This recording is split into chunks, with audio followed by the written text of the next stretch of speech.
मुंबईमध्ये बिहार भवन उभारलं जाणार असून भाजप जेडीयू सरकारनं हा निर्णय घेतल्याचं समजतंय।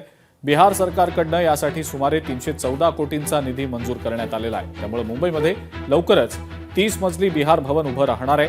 महाराष्ट्रात पालिका निवडणुकीची रणधुमाळी सुरू असताना बिहारमधल्या भाजप जेडीयू सरकारनं या भवनासाठी प्रशासकीय मान्यता दिलेली आहे। नितीश कुमार सरकारनं यासाठी 314 कोटी 20 लाखांचा निधी मंजूर केलेला आहे। मुंबई पोर्ट ट्रस्ट परिसरातल्या एल्फिन्स्टन इस्टेट इथं 0.68 एकर जमिनीवर हे भवन उभं राहणार असल्याचं समजतंय। भवन वगैरे इथे काही बनवायला आम्ही देणार नाही, कारण महाराष्ट्रामध्ये एवढी शेतकऱ्यांवर एवढी अवकाळी संक्रांत आलेली आहे। मुलांचं शिक्षण महाग झालेलं आहे, महागाई वाढलेली आहे, तरुण बेरोजगार झालेले आहेत, अनेक गोष्टी आहेत।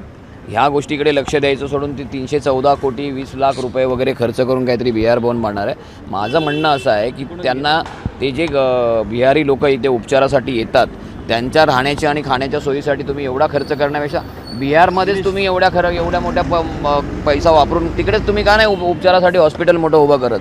तिकडेच करा ना। इकडे आमचे प्रश्न सुटत नाहीत, तुम्ही आमच्या बोकांडी या सगळ्या गोष्टी मारू शकत नाहीत। आणि महाराष्ट्र नवनिर्माण सेना आहे तोपर्यंत हे बिहार भवन वगैरे काही होणार नाही। महाराष्ट्रामध्ये बिहार भवन सुरू होत असेल तर त्याच्यामध्ये गैर वाटायचं काय कारण आहे? बिहारमध्ये देखील आपलं भवन आहे, दिल्लीमध्ये महाराष्ट्र सदन आहे, त्यानंतर वेगवेगळ्या राज्यामध्ये अशा पद्धतीचे सदन असतात, भवन असतात। तिथल्या बाहेरून आलेल्या पाहुण्यांची सोय त्या ठिकाणी व्हावी हा त्यातला हेतू असतो। त्यामुळे विनाकारण मनसेनं अशा पद्धतीचा प्रांतवाद करू नये। माझी सन्माननीय राज ठाकरेंना विनंती आहे की अशा पद्धतीचा प्रांतवाद केल्यामुळं, भाषेचा वाद केल्यामुळंच आपल्या पक्षाची काय अवस्था झाली याचा विचार देखील त्यांनी केला पाहिजे। मुंबईवर ताबा कशासाठी हवा होता भारतीय जनता पक्षाच्या केंद्रीय नेतृत्वाला हे आता दिसून आलेलं आहे। पोर्ट ट्रस्टची जागा बिहारी भवनला द्यायची, त्याच्या बाजूची जागा उत्तर प्रदेश भवन तर बांद्राला झालंच आहे, त्याला सुद्धा ॲडिशनल FSI देऊन कमर्शियलायझेशन केलं गेलेलं आहे। त्यामुळे मुंबई ही खऱ्या अर्थाने आता हडप करायचा प्रयत्न जो चालू आहे त्याची सुरुवात झालेली आहे। गुजरात भवनसाठी सुद्धा पूर्णपणे पालघर जिल्हा देऊन केलेला आहे। त्यामुळे BKC मध्ये सुद्धा गुजरात भवन उभं राहिलं तर त्यामध्ये नाविन्य वाटणार नाही।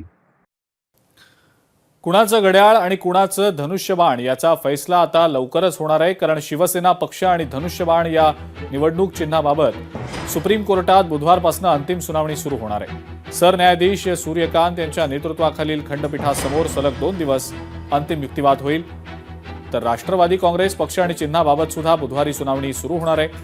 अजित पवारांच्या आमदारांना पात्र ठरवण्याच्या विधानसभा अध्यक्षांच्या निर्णयाला जयंत पाटलांनी आव्हान दिलेलं होतं। शिवसेनेचा युक्तिवाद ऐकल्यानंतर कोर्ट राष्ट्रवादी संदर्भातली सुनावणी सुरू करेल।